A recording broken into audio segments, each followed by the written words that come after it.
स्वयं स्वभावाप्तिः रभावे कृष्णकर्मणः तस्मै संज्ञानरूपाय नमोस्तु परमात्मने। पंच परमेश्वरी भगवान की जय। देवादिदेव खजराट श्री आदिनाथ भगवान की जय। संत शिरोमणि आचार्य गुरुवर विद्यासागर जी महाराज की जय। मुनि पुंगव श्री 108 सुधा सागर जी महाराज की जय। यह आचार्य पूज्यपाद महाराज विरचित आध्यात्म का लघुकाय श्रेष्ठ ग्रंथ। कहीं ना कहीं आचार्य महाराज छोटे से उदाहरण के माध्यम से हमको बहुत बड़ा उपदेश दे देते हैं। कल हमने कैसे समझा कि स्वर्ग देखने में, जानने में, समझने में कितना सुंदर लगता है। पता चलता है कि स्वर्ग में कितने सारे सुख हैं, सुविधाएं हैं, सारा कुछ है। पहले श्लोक में आचार्य महाराज ने तो हमें प्रेरणा दी कि स्वर्ग का वैभव नाना प्रकार से सुंदर है, भोगने योग्य है, नाना प्रकार से हर चीज़ में अच्छा है। लेकिन बाद में उन्होंने कह दिया कि स्वर्ग का सुख तो कुछ भी नहीं है। मोक्ष सुख के आगे इस स्वर्ग का सुख क्षणिक है, किसी काम का नहीं, ये तो व्यर्थ का है। तो पहले आचार्य महाराज की विशेषता रही इस ग्रंथ में कि पहले तो स्वर्ग के सुख का कथन कर दिया और बाद में कहते हैं क्यों भैया, कहीं तुम स्वर्ग के सुख के लिए इच्छा तो नहीं करने लग गए। तो फिर बाद में क्या कहते हैं, फिर मोक्ष के बारे में बताते हैं और कहते हैं कि स्वर्ग का सुख तो यूं ही मिल जाता है जैसे किसी व्यक्ति ने गेहूं के लिए फसल करता है और गेहूं के बाद जो भूसा होता है वो व्यर्थ ऐसे ही निःशुल्क फ्री में ही मिल जाता है। इसी तरह मोक्ष की कामना करने वाले व्यक्ति को स्वर्ग का सुख, स्वर्ग का वैभव सहज ही प्राप्त हो जाता है। हमें करना क्या है? हमें ये करना है कहीं मेरे द्वारा की गई भगवत भक्ति, मेरे द्वारा किया गया पुरुषार्थ, मेरे द्वारा किया गया प्रयत्न, कहीं मैं जो भक्ति कर रहा हूँ, कहीं मैंने जो व्रत संयम धारण किए हैं, कहीं मैंने जो भी धर्म का साधन किया है, उसके लिए मेरा भाव यह तो नहीं कि भगवान मेरी दुकान चल जाए, भगवान मेरा पोता हो जाए, भगवान मेरे घर में ये हो जाए, भगवान मेरी अच्छा सा घर बन जाए। अगर ये तुमने कामना कर ली है तो ध्यान रखना कोई भी बचाने वाला नहीं है। इसीलिए यहाँ पर ये कह रहे हैं कि तुम निरर्थक भक्ति में, तुम निरर्थक वस्तुओं को मत मांगो। देखो, भगवान जिनेंद्र कुछ देते नहीं और उनके बिना कुछ मिलता नहीं, इस बात को स्वीकार करो। अच्छा बताओ, भगवान जिनेंद्र क्या देते हैं? भगवान खुद नासाग्र दृष्टि हैं। क्या हैं? कृतकृत्य हैं। नासाग्र दृष्टि का क्या अर्थ है? उन्होंने सब कुछ कर लिया है, अब कुछ करने की आवश्यकता नहीं है। वो खुद ही हाथ पे हाथ रखे हुए, यानी ऐसे कृतकृत्य हुए भगवान जिनेंद्र हैं। वो हमें कुछ देते नहीं और उनके बिना कुछ मिलता भी नहीं। भगवान क्या देंगे मुझे? मेरे स्वयं के जो कर्म हैं, शुभाशुभ जो कर्म मैंने शुभाशुभ किए हैं, वही फल मिलता है। इसीलिए तुमने जैसा कार्य किया है उसका फल वैसा ही मिल जाता है। तो मेरे द्वारा जब जैसा कार्य किया फल वैसा ही मिलना है। जब आपने बबूल का पेड़ बोया है तो आम का फल तो प्राप्त होगा नहीं। फल किसका प्राप्त होगा? बबूल का ही होगा। तो मैं भगवान की भक्ति करने के बाद मैं निरर्थक क्यों मांगूं भगवान से कोई भी वस्तु? मांगने से मुझे क्या लाभ? इसीलिए उन्होंने कहा कि यत्र भावः शिवम दत्ते देव की दूरवर्तनी, यानी जो तुम्हारे आत्मा का परिणाम, आत्मा का भाव, जो तुम्हारी प्रयास पुरुषार्थ तुम्हें भगवान के प्राप्त करा सकता है, मोक्ष दिला सकता है, तो संसार के सुखों की कामना मत कर। देखो, बिन मांगे मोती मिले, मांगे मिले ना भीख। आप समझ रहे हैं इस बात का? कहने का अभिप्राय यह है, बिन मांगे मोती मिलते हैं और मांगे मिले न भीख। इससे आप समझ लें कि मैं भगवान जिनेंद्र के पास मैं क्यों आया हूँ। मैं भगवान आप जैसा बनने आया हूँ। वो मूर्ति नहीं, भगवान जिनेंद्र मूर्तिमान हैं। भगवान जिनेंद्र मैं आपके पास मांगने नहीं आया, मैं अपने आप जैसा बनने आया हूँ। अब आप जैसा बनना है तो ये संसार का सुख क्या है? ये तो यूं ही मिल जाता है। इसलिए ये समझने योग्य है। अपन ने ये सब समझा तो उन्होंने ये कहा कि जो संसार का सुख है वो जब सुख जैसा लगता है तो फिर मुझे सुख जैसा क्यों लग रहा है, क्योंकि ये सुख तो है ही नहीं। जब सुख है ही नहीं संसार का सुख तो फिर उसको लगता क्यों है अच्छा मुझे। आप कुछ भी वस्तु खाते हैं तो वो अच्छी लगती है, स्वर्ग में जाते हैं तो स्वर्ग के होके रह जाते हैं, स्वर्ग में जो चीज़ें मिलती हैं उनमें सुख मिलता है, घर बनाते हैं तो घर बनाने के बाद उसमें संतोष मिलता है। यानी जो कार्य मेरे द्वारा किया जाता है उसमें ही मुझे जब सुख मिल रहा है तो मैं मोक्ष के लिए पुरुषार्थ क्यों करूं, ये क्यों ऐसा लगता है मुझे।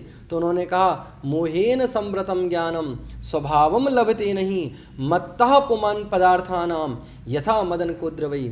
शराबी व्यक्ति, ये देखो, शराबी व्यक्ति शराब के जब नशे में होता है तो उसे वास्तविकता का ज्ञान नहीं होता और वो वास्तविकता के ज्ञान से परे होता है, इसीलिए वो अनर्गल बातें करता है, झूठी सच्ची बातें करता है, अनर्गल ऐसी बातें करता है, कभी माँ को बेटी, बेटी को माँ, माँ को पत्नी, पत्नी को बेटी, कुछ भी समझता है। क्यों? क्योंकि उसका ज्ञान स्वभाव को प्राप्त नहीं हो रहा, शराब के नशे में धुत है।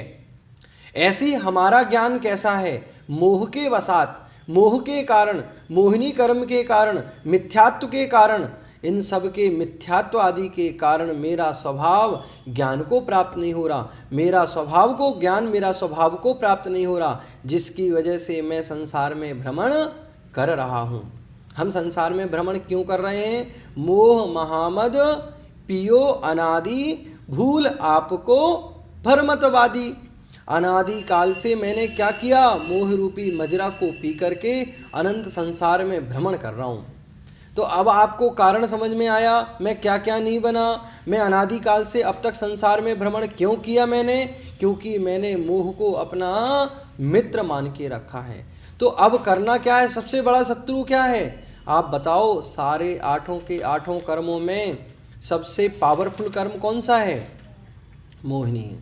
कहते हैं ना सप्ततिर मोहिनी यश्य, मोहिनी कर्म की आयु कितनी, 70 कोड़ा कोड़ी सागर है। अब 70 कोड़ा कोड़ी और वो भी सागर। अब सोच लो तुम, जब इतनी आयु इस कर्म की है, इतने लंबे समय तक रहने वाला है, और हमारी इसमें उम्र कितनी है, यहाँ तो 100 साल 80 साल ही है, लेकिन कर्म कब से लगा है? मोहिनी कर्म। और फिर वापस बनता रहता है, निरंतर वो मोहिनी कर्म चलता रहता है, एक बार ख़त्म नहीं होता, उसके पहले भी दूसरा बन जाता है। तो उस मोहिनी कर्म अनादि काल से मेरे साथ लगा हुआ है।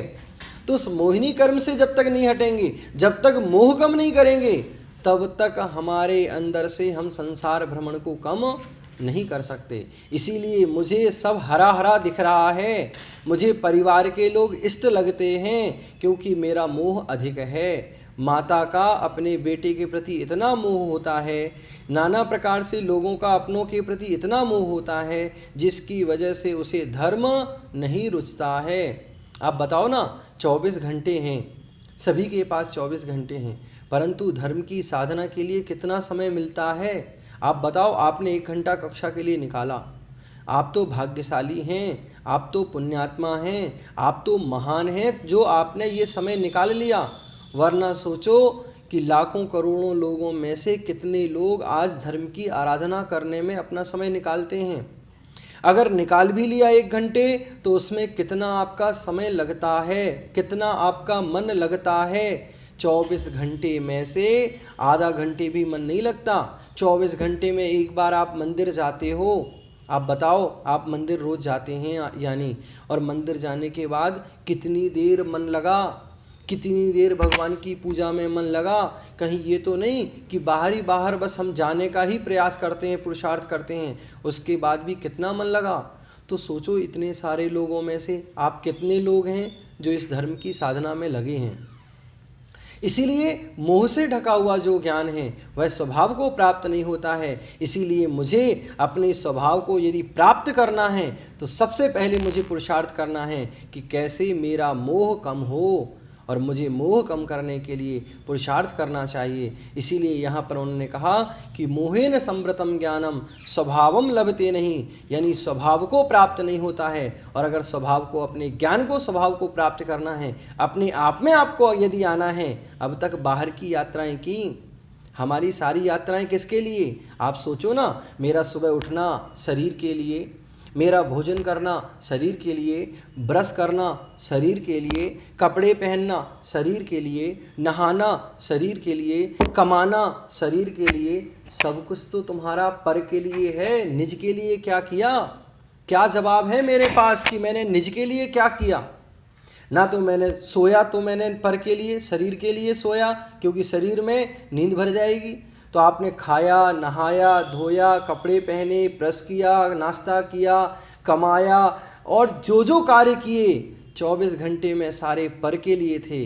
आप जवाब दो, निज के लिए क्या किया? इसीलिए स्वभाव की प्राप्ति क्यों नहीं हो रही? क्योंकि मोह है। घर से हम मंदिर आते हैं, और मंदिर आने के समय क्या करते हैं? अपने साथ चाबी और लेके आते हैं, घर की ताला लगा के। यानी वह मोह भी घर से आने के बाद भी, कहीं मंदिर में जाने के बाद चप्पलों पे ध्यान तो नहीं है। एक बार एक बहुत अच्छा उदाहरण समझाता हूँ, बहुत सरल है।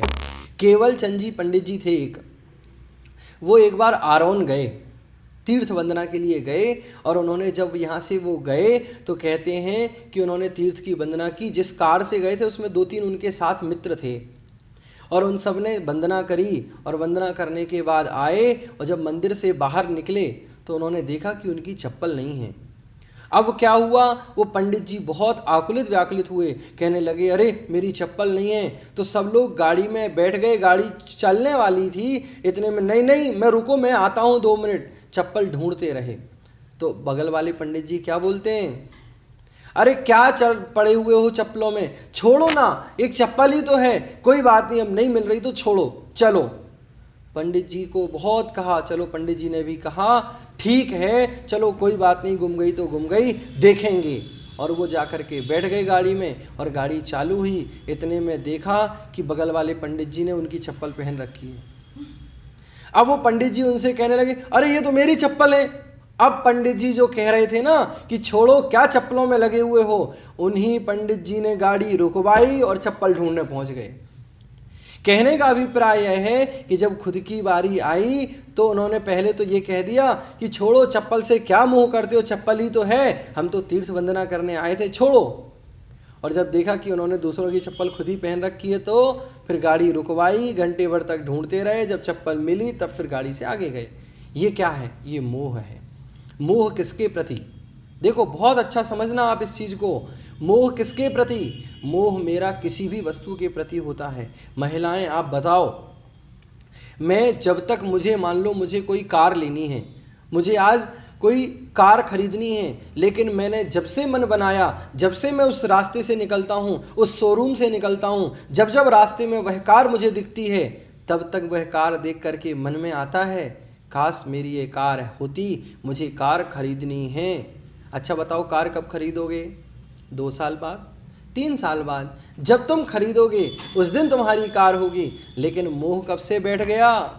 जब से तुमने मन बनाया कि मुझे कार खरीदनी है। ये मोह कब से बैठा है? मैं कह रहा हूँ ना, इसीलिए उन्होंने कहा तिल तुस मात्र भी, यानी तिल के समान टूटे हुए तृण मात्र के लिए भी, यानी तृण जीर्ण तृण सम त्यागी। क्या आचार्य ने कहा है आप समझते ना? जीर्ण तृण सम त्यागी। हमारे महाराज कैसे होते हैं? जीर्ण तृण सम त्यागी, तृण सम त्यागी नहीं, जीर्ण तृण सम त्यागी। नहीं तो आपको कहे ना हम कि तृण यानी लकड़ी का कोई पतला सा टुकड़ा। आप जैसे अगरबत्ती कई घरों में लगती है ना, कई दुकानों में लगाते हैं लोग, तो जो अगरबत्ती की बची हुई लकड़ी होती है ना, वो मान लो तृण। और वो तृण मान लो तुम कहो कि नहीं भैया ये भी मेरे मोह है, वो नहीं फेंकेगा। क्यों? क्योंकि कहीं दांत साफ करने के काम आ जाएगी। इसीलिए आचार्यों ने एक शब्द लिया, जीर्ण तृण समत्यागी, यानी जीर्ण तृण के समान, यानी वो भी टूटा हुआ जो किसी के काम ना आए।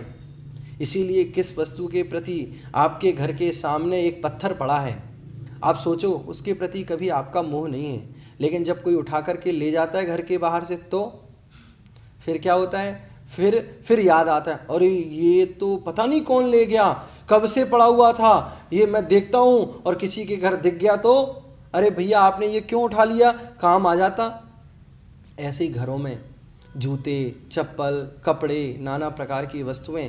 आपका पैंट छोटा हो गया, आपका पैंट टाइट हो गया, आपने क्या कहा, माताएं बहनें क्या करती हैं? उसको रख देती हैं, बाद में पहन लेंगे। बताओ कहते हो कि नहीं? क्या कहते हो, हम बाद में पहन लेंगे, हम बाद में उपयोग कर लेंगे, हम इसको ठीक करके पहन लेंगे। साल 2 साल तक अलमीरा में वो रखा रहता है। बताओ रखा रहता है कि नहीं?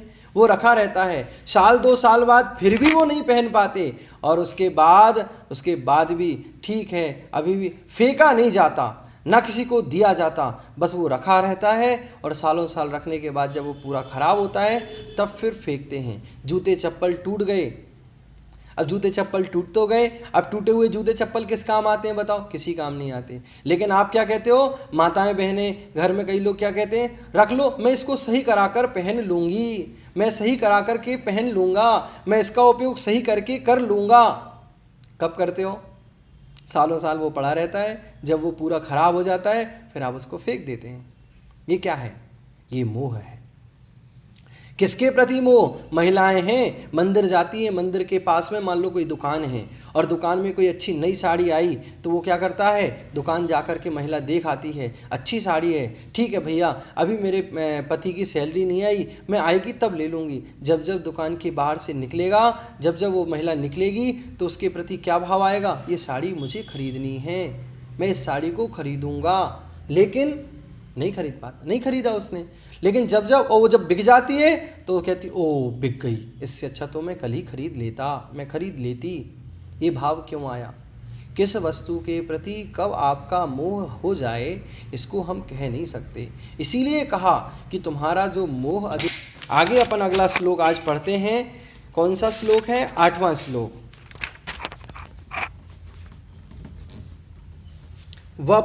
वपुर्ग्रहं धनं दारा पुत्रा मित्राणि शत्रवः सर्वथा अन्य स्वभावानि मूढ़ः स्वानि प्रपद्यते।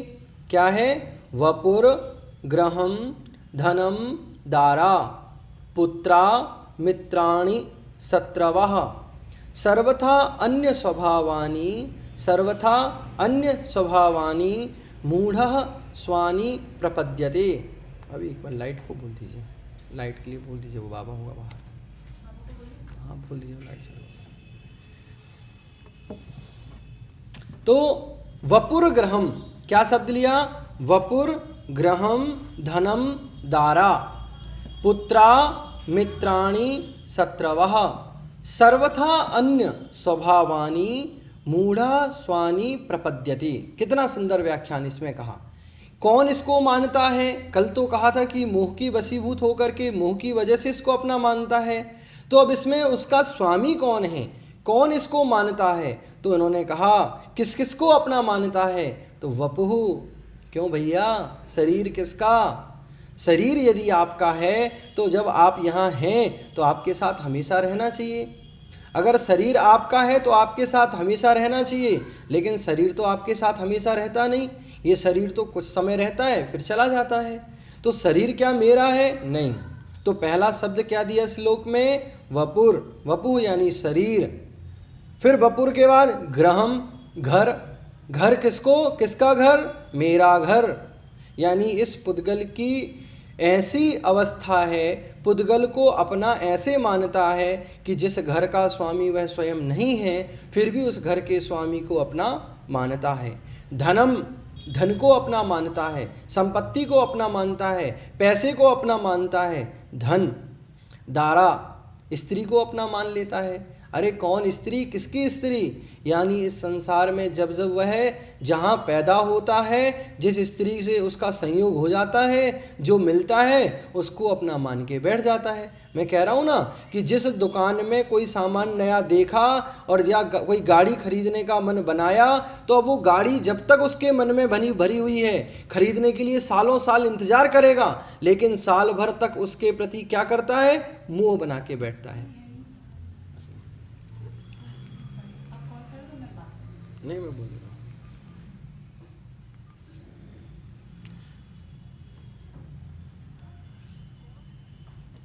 तो धनम दारा, धन को और दारा यानी स्त्री को भी, पुत्रा मित्राणी, पुत्र को, मित्र को, शत्रवः, शत्रु भी अपना मानता है। देखो कितनी बड़ी बात आचार्य ने कैसे यहाँ शब्द का प्रयोग किया। शत्रु भी किसका शत्रु? मेरा। यानी दुश्मन भी किसका होता है? दुश्मन तो भैया तेरा क्या संबंध?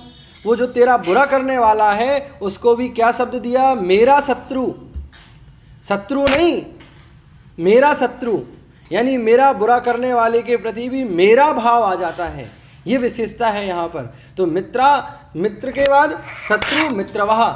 तो यहाँ मित्र और शत्रु ये सब क्या है? इन सब को अपना मानता है। कैसे हैं ये सब? सर्वथा अन्य स्वभावानी, ये हमेशा से अन्य स्वभाव वाले हैं, मेरे स्वभाव वाले नहीं हैं। इनका स्वभाव अलग है और मेरा स्वभाव अलग है, इसलिए सर्वथा अन्य स्वभावानी। क्या शब्द दिया? सर्वथा, हर तरह से, सर्वथान्य स्वभाव, सर्वथा अन्य स्वभावानी, सभी प्रकार से, एक तरह से नहीं। तो देखो, शरीर से भी अलग, आत्मा से भी अलग, ज्ञान में अलग, हर वस्तु में अलग हैं। तो इसीलिए सर्वथा अन्य स्वभावानी शब्द दिया, सर्वथा अन्य स्वभाव वाले हैं। कौन इसको मानता है? मूढ़, मूर्ख व्यक्ति अपना मानता है। मूढ़, मूर्ख व्यक्ति, स्वानी, अपना, मेरा क्या करता है? प्रपद्यते, मानता है। कौन अपना मानता है? मूर्ख व्यक्ति अपना मानता है। अब बताओ हम क्या कहें? हम कौन हैं? आचार्य महाराज क्या कह रहे हैं? मूर्ख। किसके लिए कह रहे हैं? उस व्यक्ति के लिए कह रहे हैं जो व्यक्ति इन सबको अपना मानता है। तो हम कौन हैं? हम तो ज्ञानी हैं। ज्ञानी है क्या हम? बताओ। हम अपने आप को तो मैं ज्ञानी समझ बैठते हैं, लेकिन नहीं। जब तक इनके प्रति मेरे की मान्यता है तब तक आचार्य महाराज कह रहे हैं तुम ज्ञानी कैसे हो सकते हो, तुम अच्छे कैसे हो सकते हो। इसीलिए इनको अपना मानना ये मेरा भ्रम है, झूठा है, जो नहीं है उसको अपना मानकर बैठे हो। एक एक चीज़ पर अपन विचार कर लेते हैं। चलो, वपु यानी शरीर। देखो शरीर कैसा? नवमल द्वार बहें घिनकारी, असी देह करे किम यारी। अरे ये शरीर तो नौमल द्वार से बहने वाला है, इसमें हमेशा नौमल द्वार बहते रहते हैं। इस शरीर को कितना ही खिलाओ पिलाओ पोषण करो, परंतु ये शरीर तो क्या है? ये ऐसा शरीर है जो निरंतर रोगों से ग्रसित रहता है।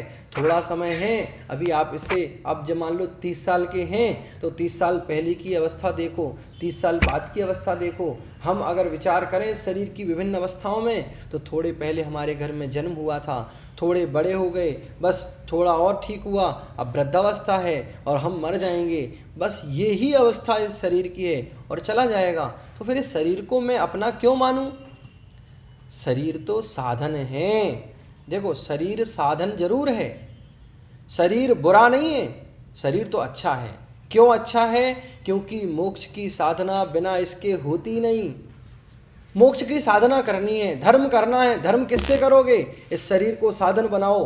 काय के लिए? धर्म को ग्रहण करने में इस शरीर को साधन बनाएंगे तो शरीर से साधना होगी, और शरीर को अगर भोग की वस्तु बनाएंगे तो ये रोगों से ग्रसित हो जाएगा। इसीलिए इसको अधिक पोषण करने की आवश्यकता नहीं, इसके प्रति ज़्यादा रागान्वित होने की आवश्यकता नहीं है। इस शरीर के प्रति बस हाँ, यह मेरे धर्म साधना के लिए महत्वपूर्ण है, तो मुझे शरीर को चलाना आवश्यक है, इसलिए मैं भोजन पानी जो आवश्यकता है वो देना है, लेकिन इसके लिए ही लगा रहना ये गलत हो गया। तो वपु मेरा, शरीर मेरा नहीं है। अगर वपु को, शरीर को ही अपना मानेंगे तो सम्यक तो प्राप्त नहीं होने वाला। शरीर को, देह जीव को एक गणे बहिरातम तत्व मुधा है। बताओ आचार्य ये दौलत राम जी क्या कहते हैं? देह जीव को एक गणे बहिरातम तत्व मुधा है। तो ये तो बहिरात्मा हो गए, हम तो अंतरात्मा परमात्मा बन ही नहीं पाएंगे। इसीलिए शरीर और आत्मा को क्या करना? ये मेरे हैं ही नहीं, ये विचार करना है। इसीलिए आचार्य कुंदकुंद महाराज ने भी बहुत सुंदर गाथा लिखी है। अहमिक्को खलु शुद्धो दंसण नाण मय्यो सदा रूवी रवि अत्थ मज्ज किंचवी अर्णम परमाणु मित्तम पी। क्या? अहमिक्को खलु शुद्धो दंसण नाण, मैं कैसा हूँ? एक हूँ, शुद्ध हूँ, दर्शन ज्ञान से सहित हूँ। अर्णम परमाणु मित्तम्पी, परमाणु मात्र भी मेरा नहीं है, न मैं कुछ लेके जाने वाला हूँ। ये शरीर भी एक समय ऐसा आएगा कि इसको छूने के बाद आप सबके लोग नहाएंगे, सर को मुड़वाएंगे, और इसको छूने के बाद आप कहोगे अभी मैं कैसा हूँ? अशुद्ध हूँ, क्योंकि मैं मिट्टी में दाह संस्कार में जाकर आया हूँ। मतलब उससे पहले इतना राग, और उसके बाद इतनी घृणा उसके प्रति कि भैया इसको यहाँ मत रखो, अब जल्दी ले जाओ, हम इसको ज़्यादा समय रख नहीं पाएंगे। क्यों? अरे इसलिए क्योंकि ये शरीर नश्वर है, मेरा नहीं है, ये तो जहाँ जाता है वहाँ अपना मान लेता है। आप समझते हैं ना? इसीलिए इसको ऐसे समझना। तो वपुर ग्रहम, घर को अपना मानता है। घर किसका? दादाजी थे, दादाजी जीवन भर उस घर को अपना कहते रहे। दादाजी चले गए, उनकी फ़ोटो लग गई और फ़ोटो भी कुछ दिन बाद वो भी दीमक खा गई। अब दीमक हटाने वाला भी नहीं। पिताजी कहते रहे, पिताजी भी क्या कहते कहते उनका जीवन चला गया। पोते का समय आया, घर किसका? अगर उनका था तो उनके साथ जाना चाहिए था ना? नहीं, ये तो साधन मात्र है, इसीलिए इसको अपना नहीं मानना। अगर इसको अपना मान रहे हैं तो ये हमारी अज्ञानता है, इसीलिए इसको अपना मानना मेरी अज्ञानता है। दारा, स्त्री को अपना मान लेता है। स्त्री किसकी? अरे वो स्वयं अन्य स्वभाव वाली है, उसके स्वयं अपने कर्मों की करता है, वो स्वयं अपने स्वभाव वाली है, स्वतंत्र स्वभाव वाली है, उसको मैं अपना कैसे मान सकता हूँ? अगर आपकी है तो आपके अच्छा बुरा करने वाली होना चाहिए, आपके कर्मों की वो भागी होनी चाहिए। अच्छा बताओ, मान लो पुरुष गलत काम करके, चोरी करके, डकैती करके, काम करके और पैसा कमा रहा है और स्त्री धर्मात्मा है, तो बताओ उस चोरी से स्त्री का पाप का भागी स्त्री बन जाएगी क्या? नहीं। जिसने चोरी की है वो पाप का भागी है, जिसने धर्म किया है वो धर्म का भागी है। नहीं तो मारने वाला कितने सारे लोगों की हत्या करता है और उसके पाप का भागी दोनों को बांट दें आधा आधा? नहीं। इसीलिए जो कर्म शुभाशुभ तुमने किए हैं उसका फल भी तुम्हें ही भोगना पड़ेगा, कोई और उसमें सहभागी बनने नहीं आएगा। इसीलिए जो जैसे कार्य करता है उसका फल वैसे ही मिलता है। इसलिए स्त्री आदि भी मेरी नहीं है, इस बात का निर्णय करना है। पुत्र किसका? पुत्र भी मेरा नहीं है, क्योंकि पुत्र अगर तुम्हारा है तो तुम्हारे सब कर्मों का, शुभाशुभ कर्मों का, परिणाम का कर्ता होना चाहिए, न तो वो भागी है तुम्हारे कर्मों का। कल नरक में हम चले गए, कल हमने त्रियंच को प्राप्त कर लिया तो कौन बचाने वाला है? नहीं। इसीलिए मरते न बचावे कोई, मंत्र बहु मंत्र तंत्र बहु होई। जब मरने का अवस्था आती है तो भी कोई बचाने वाला नहीं होता है। इसीलिए पुत्र और मित्र और शत्रु ये सब कैसे हैं? सर्वथा अन्य स्वभावानी। दूसरी लाइन में क्या शब्द दिया? सर्वथा अन्य स्वभावानी। ये सभी अन्य स्वभाव वाले हैं। मूढ़ा यानी मूर्ख व्यक्ति क्या करता है? मूढ़ा स्वानी, स्वनी, स्वानी मतलब मेरे, स्वयं के, अपने, क्या करता है? प्रपद्यते, कहता है, मानता है, स्वीकार करता है। शब्द अर्थ आ गया सबको अब समझ में इसका। वपु यानी शरीर, आप पंक्ति से देखें और आपके पास पुस्तक है तो आप उसमें देखते जाएं। वपु यानी शरीर। अब एक एक चीज़ पे आप चिंतन करें, क्या शरीर मेरा है? नहीं। ग्रहम, घर मेरा है? नहीं। धनम, धन मेरा है? नहीं है। दारा, दारा यानी स्त्री भी नहीं है। पुत्रा, पुत्र भी नहीं है। मित्र, मित्र भी नहीं है। शत्रु भी मेरा नहीं है। शत्रु कैसे तुम्हारा हो सकता है? जो तुम्हारा अपकार कर रहा है, तुम्हें मार रहा है, तुम्हारा बिगाड़ कर रहा है, उसको भी तुम क्या कहते हो? शत्रु नहीं कहते हो। मेरा दुश्मन, ये मेरा विशेषण क्यों आ गया? मेरा विशेषण हटा दो। नहीं, लेकिन मित्र शत्रु को भी मेरा, ये हमारे अंदर भाव आता है, इसीलिए ये गलत है। फिर सर्वथा अन्य स्वभावानी, हर प्रकार से ये अन्य स्वभाव वाले हैं। और जो व्यक्ति मूढ़ा स्वानी प्रपद्यते, इनको मूर्ख व्यक्ति ही अपना मानता है। इसलिए संसार के जितने सुख हैं इनमें वास्तविकता में सुख नहीं है, इस बात का निर्णय हो गया। जैसे कुत्ता होता है ना, कुत्ता वो क्या करता है?